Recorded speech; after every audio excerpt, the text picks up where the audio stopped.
I'm so happy, happy-go-lucky me. I just go my way, living every day. I don't worry.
Number 25. 2012's own American Mary.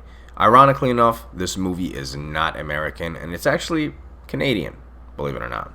Hey, this movie's about Mary, an American medical student who really gets bored with hitting the books, and instead, she hits the underground fetish scene. What do I mean by fetish?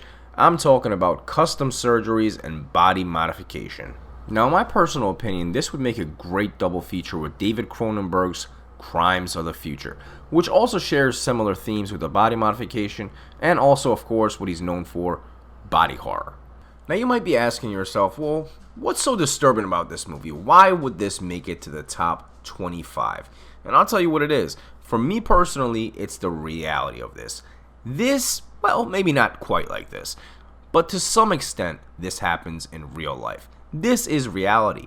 People do these kind of body modifications. They do these kind of surgeries. I mean, just look at the ass cheeks on people nowadays. Have you seen this shit? There is literal concrete in butt cheeks. We're now living in an era where we've taken odd and weird and we've completely injected it with steroids. And I'm not even talking about regular steroids that you would see at your local gym with the shady guy in a hoodie. I'm talking about horse steroids. We've injected weirdness with horse steroids. That's what society has done. So this right here is reality to me. You can simply go to Google right now and you can look up this one guy that is currently transforming to look like a real life alien. That's right, he's trying to look like an extraterrestrial, which honestly, at this point, as a human, not speaking for all humans, speaking for myself, at this point, I kind of understand not wanting to be human.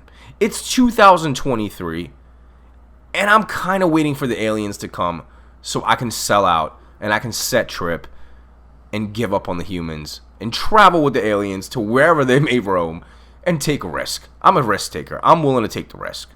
But back to topic, I am now questioning myself on why this is at number 25. Because, as a matter of fact, by the time she does all this surgery to herself, she ends up looking like a doll. Guess what? A doll that has a filter on, which you would see on Instagram. She looks like half of the people on my timeline on Facebook. This is reality. So I don't know, is this really horrific anymore if you take out the gore and the limbs being taken out and all the violence? If you take that out and you are simply disturbed by the fact that this woman transforms from a beautiful woman into a fucking doll, well, welcome to my timeline. Half of the people I graduated with now look like plastic. They look like some shit we would throw in the oceans and it would kill the turtles and I would feel bad for them. They look like plastic. Number 24. Just like myself in this list, Megan has been missing. Probably the only movie on this list that is famous for TikTok. Yes, this movie went completely viral on TikTok during the pandemic, and people went batshit crazy for it. Now, correct me in the comments below, but I'm pretty sure when this movie was going viral on TikTok during the pandemic, this was readily available on Netflix. This was not a newer movie. This is made in 2011. But it didn't get the hype until the pandemic, until people were stuck at home, essentially having to entertain themselves on TikTok, Instagram, or any other social media platform that they may be using. At the same time, a lot of conspiracy theories were coming around during the same time about child trafficking, child abduction, and so forth, with the Pizzagate and everything else that was going on. Now, this movie right here, the reason why it's disturbing, again, reality. It's about Megan. She gets abducted, and guess what? Another torture porn flick. Not into it. Fucked me up. It's gross. Can't say I really recommend it, but I mean, if you're on here checking out disturbing movies, I assume you want to push the envelope. So in that way, I recommend it. But if you've seen Hostel, if you've seen any of those movies, I mean, it's more impactful. It's more effective, in my personal opinion, just because it's one girl, not a bunch of stupid teenagers that are going to Berlin or wherever the fuck that was filmed to have dungeon sex. This is very different. This is this poor girl, Megan, that gets abducted and gets thrown into an underground chamber and gets tortured for a year or two. Also worth mentioning that this is one of the only found footage movies on the list. So in that aspect, it's also interesting because that adds to the realism.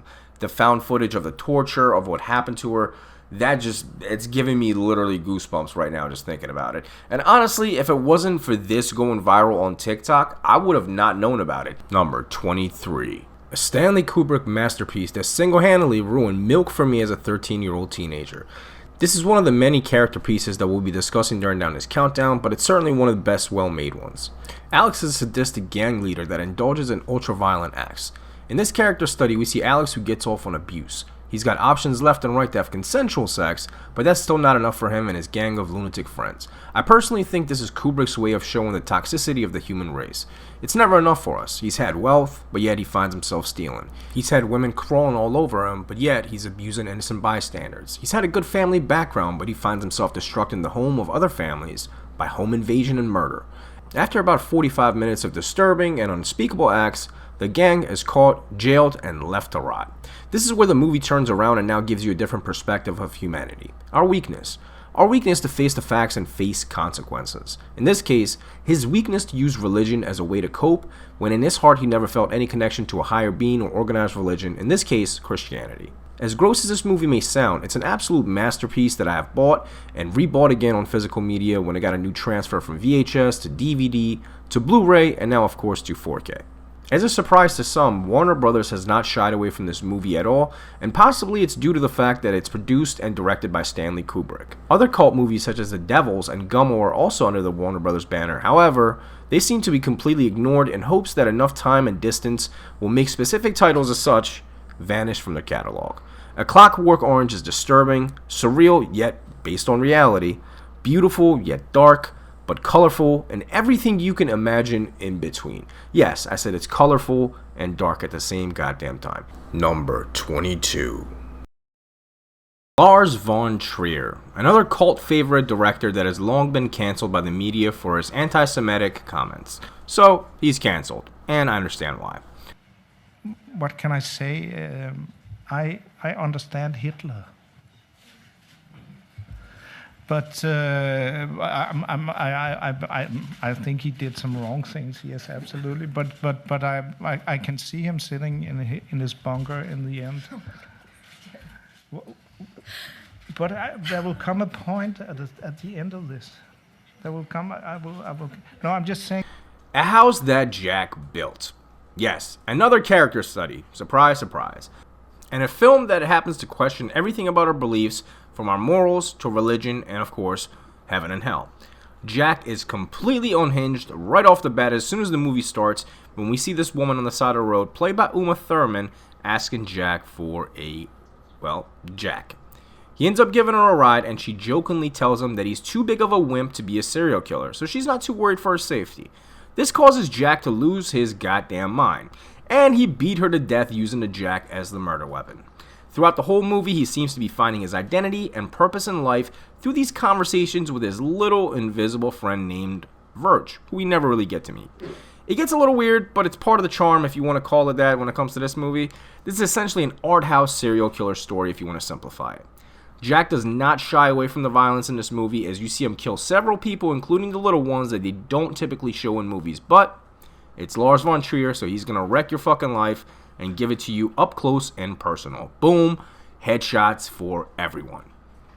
He's canceled, but he didn't discriminate when it came to the violence on screen. Everyone got it from infants to grannies. That's why it's on the disturbing list. Quite frankly, some of his movies that we'll talk about later on this very list are a little harder to sit through. The end of this movie, however, is absolutely fucking wild, and I love it, and I highly recommend it. Spoiler alert, though. I'll give you 3 seconds. 1, 2, 3. Jack makes the fucking house. He makes the fucking house. And guess what it's made out of? Human bodies. And then he goes to hell. I mean literal hell. We get to see hell. And that's the end. Dope movie. Check it out. Number 21. Bad Boy Bubby. Oh boy. A movie I honestly cannot recommend. It's uncomfortable, it's gross, and it's another one, surprise, surprise, another motherfucking character study. It's about a grown-ass quote-unquote boy who's living with his mother in his 40s. Yes, you heard me correctly. Grown-ass man living with his mother in his 40s, and he doesn't watch wrestling and does not own the meanest set of VHS tapes that you've ever seen.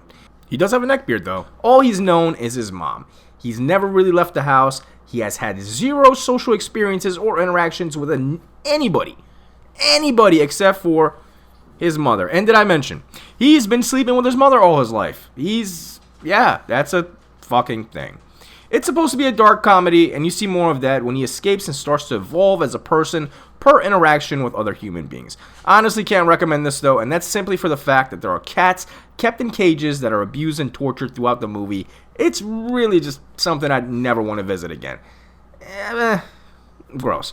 It's quite popular and recently got a Blu-ray upgrade from Umbrella Films in Australia, but honestly, anything with animal cruelty and incest is gonna bother me, naturally, and that's that. Can't recommend it. Fuck this movie. So that's it, part 4 of the top 50 most disturbing movies ever.